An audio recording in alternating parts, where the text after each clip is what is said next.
各位家長，今日想同大家分享嘅三句育兒金句，相信大家都好希望自己嘅仔女能夠自信、堅強，遇到困難嘅時候有能力去面對，而唔係一遇到問題就放棄。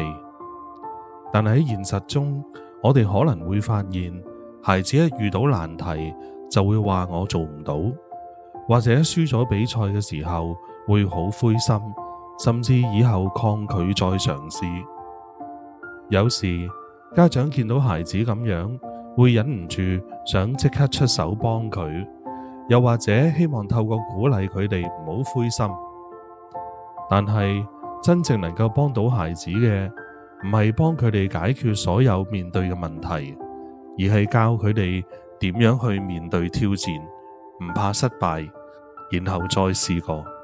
今日送上嘅第一句金句係：我們的角色不是替孩子排除所有障礙，而是教他們如何跨越障礙。呢句金句提醒咗我哋，做父母嘅唔係要做孩子嘅超級英雄，幫佢哋清除成長嘅所有障礙，而係要教佢哋點樣自己跨越障礙。就好似學踩單車，如果家長永遠扶實部車，孩子就永遠唔會學識平衡。一個真正堅強嘅孩子，唔係因為從來冇遇過難題，而係佢哋學識點樣去面對、去解決。如果覺得呢篇文章對大家有幫助，記得按讚支持一下，分享俾你身邊需要嘅朋友，同埋訂閱我嘅頻道，咁樣就唔會錯過其他實用同埋教養嘅資訊。透過分享知識，希望可以幫助到更加多嘅家庭，讓孩子能夠平安快樂咁成長。多謝晒。所以當孩子面對困難嘅時候，我哋可以唔好急住幫手，而係嘗試鼓勵佢試多一次，你得嘅。呢一種支持比直接幫佢完成更有價值。今日嘅第二句金句係：培養孩子抗逆力，不是讓他永遠不受挫，而是當他遇到挫折時，知道怎樣站起來再試過。其實成就係一個不斷嘗試，唔成功再嘗試嘅過程。可以試諗下，如果孩子每次跌低，我哋就馬上去扶起佢，佢永遠就學唔識點樣自己爬起身。比賽輸咗，考試唔合格，可樣新嘅嘢失敗，都係成長中一個經驗。重要嘅唔係避開挫折，而係學識點樣去面對失敗，並且從中學習。當孩子話我做唔到，家長可以引導佢哋。咁你覺得下一次可以點樣做會更好呢？我又有乜嘢可以幫到你呢？當佢學識從挫折中揾到方法，未來就會更有信心去挑戰困難。今日嘅第三句金句係：讚賞孩子的努力過程，而不是只讚美結果，能讓他們更有信心面對挑戰。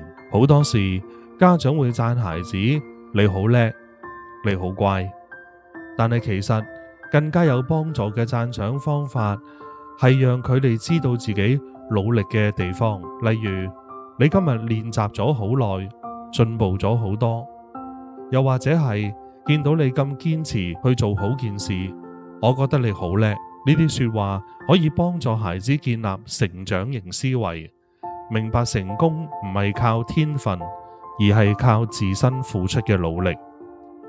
當孩子知道即使未能夠成功，只要肯堅持，願意嘗試，就有機會有進步。佢哋自然會更有勇氣挑戰新事物。如果我哋作為家長，只係幫孩子排除困難，避免挫折，其實只係短暫幫助咗佢哋。長遠嚟講，佢哋會因為缺乏挑戰經驗而變得脆弱。相反，如果我哋教佢哋如何面對困難，從失敗之中學習，佢哋就會更有自信，遇到挑戰嘅時候唔會輕易放棄。所以今次當孩子遇到困難嘅時候，我哋試下問佢：你有冇咩解決嘅方法呢？